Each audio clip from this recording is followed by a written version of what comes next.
And I think I know what happened. The owner, or not the owner, one of is either the owner or the GM wanted Shadur. The other one didn't care for it. Right. So that struggle, that power struggle right there, kind of just killed their off season and this season. I mean, because no matter what, we're going to see Shadur this season. It's going to be too much pressure. It's going to be too much pressure. We're going to see Shadur this year. And then if you're going to roll out this funky depth chart and have him at number 4, that means we're going to see Dillon this year. Because you can't pull Flacco and then go with your 4th stringer over the other. Like you basically got to play all 4 of these guys this year because you're going to have to play Shadur. The noise is going to be too loud. We've seen it with all of these guys who come onto these teams that have rampant fanfare and all of that stuff, social media and sports shows and all of that stuff. You're gonna have to play those guys, man. I wanted to talk about the Browns here quickly because in the AFC North Division, their team they're going with they're going with the old guy at the quarterback. Okay, they label him the starter.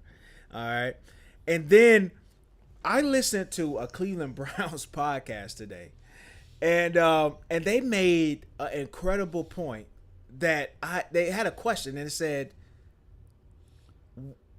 ask yourself, why is Kenny Pickens here? Because the coach came out today and was like, due to lack of practice time, some guys are, whatever, following by, and he's talking about the injured guys being, lately it has been Shadur. Yeah. But then even before that, Gabriel had missed some practice time a couple of weeks prior. And Kenny has been hurt for damn near the entire offseason. Yeah. And yeah, they had to give up something, but really you only gave up a 5th or 6th round pick, one. Okay. He's on a type of contract where you can easily release him and with no cap, real cap penalty. Why is Kenny Pickett's still here? One preseason game left to go. You really don't know if he's going to be able to play in that game. Why is Kenny Pickett's really here? When you've seen your 2 rookie quarterbacks, one played well, the other played well but had a mistake or 2 in the game. Why is Kenny here? I don't. Mismanagement. He wouldn't be on my roster. I mean, he just serves no purpose. But I wouldn't have drafted 2 rookie quarterbacks either. To begin with. Yeah. Yeah. Because I understood, they said the plan was, okay, we're going to go with Flacco at 1. We're going to draft a young quarterback to be able to develop. And then we'll get Kenny for insurance for Flacco. Both, really. That was the plan. Yeah. But when you draft Shadur, no, that's what you said makes all the sense. It's like you've got a guy. If you draft a rookie and he's not ready for prime time, and Flacco struggles or go down, you've got a stopgap guy there. Or if you get a guy and the development arc is a little longer, slower than you thought, you've got a guy that could just be a 2 for a year and then you get rid of him. So it's a safe pick, but you jacked all that up with the 2 rookies in the same draft. You jacked all of it up, and I think I know what happened. The owner, or not the owner, is either the owner or the GM wanted Shadur. The other one didn't care for it. Right.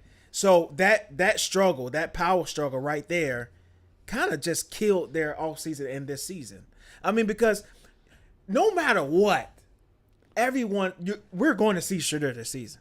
It's going to be too much pressure. It's going to be too much pressure. We're going to see Shadur this year. And then if you're going to roll out this funky depth chart and have him at number 4, that means we're going to see Dillon this year. Because you can't pull Flacco and then go with your 4th stringer over the other. Like you basically got to play all 4 of these guys this year because you're going to have to play Shadur. The noise is going to be too loud. We've seen it with all of these guys who come onto these teams that have rampant fanfare and all of that stuff, social media and sports shows and all of that stuff. You're going to have to play those guys, man. And it's going to be fucking weird. I wouldn't want to be a Browns fan. I mean, I wouldn't want to be one of those 4 guys. I wouldn't want to be one of those 4 guys. Like, what is the upside of this? You've created a problem that did not have to happen, and you've got this pressure to play Shadur, to appease his fan base. even if you just distill it as, we have a pressure not to appear that we're screwing a guy over. Yeah. Like it's all there. It's all there. You got all of the elements. So what is the point of this? Like, I don't know. I think you cut Pickett late in camp, roll with the other two. I mean, both guys played well enough that it appears they know what they're doing. Yeah. I after that game, I think you cut Pickett. I mean, you just do. I mean, now if Gabriel were to come out and just poo all over himself, okay. But with that performance, that's enough. With practices and performance, enough. Okay, Kenny, we'll see you later. Yeah, no, 100% think. And then you still give him time to latch on to a team who still has camp left. Yeah. Because you're gonna cut him. You're really gonna screw him. Because you're gonna wait to whatever. If you're gonna cut him at all, you're gonna wait too late where teams already have everything all figured out. The earlier is better for him to find a spot and all that, but he'll find a spot. Yeah, Kenny's one of those guys because he's a career backup. I mean, he's a guy, he belongs in the league. I mean, he started games. He's played okay. Like, and you in a situation where there's quarterbacks get hurt. Like, it's just a matter of who and when, and to get a guy who's still young in his career and has some starts under his belt and maybe comes in and has to give you emergency start, that works. I wanted to get to the AFC, okay. And what we're going to do is, we're just going to, talk about some things. Now, I had one premise. That's the entire AFC, right? That's the entire AFC. Oh, wow. Yep. By division, too. AFC North. Wow. Yeah. North, South, Top-notch graph there, Bubba. I try my best. Now, we're going to get to the big dogs and the big storylines. But, one thing I wanted to take note and talk about here, all right, is, and let me get to it here. I know I saved it. Okay. And it is, in the NFL, we talk about parity. You know what I mean? And NFL teams who are bad one year and are able to make the playoffs the next year. You know what I mean? Yeah. And of course, my dummy self has gone away from what I had here, but I had a stat. And basically it was since 2002, okay, there has been roughly, and this is going out bare memory, but it's been roughly about 32 teams who have gone from worst to first in their division. Really? All right. The way the math worked, it was on average about 1 to 2 teams per season. Really? All right. Now the last one. Wait, you're just saying divisionally? Divisionally. Okay. And throughout the whole league. But that's a lot because that doesn't happen in any other sport. Yeah. I looked that up too. And then secondly here, the last team that had done it was the Houston Texans. They had went from 3 and 13 or what have you, to only losing 2 or 3 games that next year. I'm sorry, I had that in front of me. That was CJ's rookie year. Yeah. Yes. All right. Well, you do get that. So, and then also you have, that's just going from worst to first. But of course you have a lot of other teams throughout that time span, so 2022, that has improved vastly. Just didn't make it to first, but improved vastly. And the reason why 2022 is the mark, just in case anybody's wondering, that's when they equally changed the divisions to equal teams. I didn't even know that, but yeah. No, I remember that. 2002. That is interesting, but again, I wonder how many times that first worst to first was attached to a significant injury. Throughout well, Deshaun didn't play the year before. Yeah.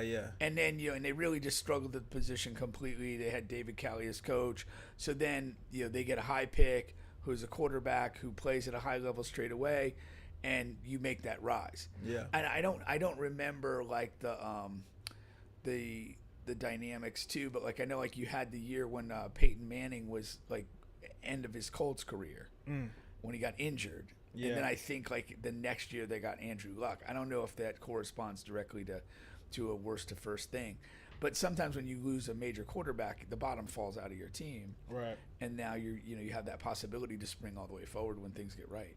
Yeah. So no, true that. So with that in mind, I wanted to start there and say, okay, what teams can you see that were really bad last year in these divisions? And I'll bring it back up again. I was going to say, do you have the last place team in each division? Yeah, well, we know last year, Cleveland Browns, Okay. In the AFC South, it would have had to been Tennessee Titans. Right. Okay. AFC East, The Jets, I right? want to say the Jets, either the Jets, Jets or or Patriots. And then in the West, The Raiders. the right? Raiders. Yeah. Okay. Yeah. No, that's saying when you look Any at it that team way. that you see that has potential to hit the first, from worst to first. I would say the Titans, and I don't think the Titans are great, but I think I think the ceiling is low enough in that division, to catch them. I mean, Buffalo looks really strong, and the Jets don't look very much better than they were last year. The Raiders should be better this year than they were last year, but you're still talking about the Chiefs. You're still talking about the Broncos and Chargers. So I think it's tough to make that type of leap there. And then Cleveland, again, they don't seem like they're that much better. Yeah. You know, with what they had, and to kind of make that type of leap. So if I had to put money on one, it would be the Titans in what I think is a relatively questionable division. I want to argue, man, but it's hard. It's hard to argue the guy who's always right. I will say this. I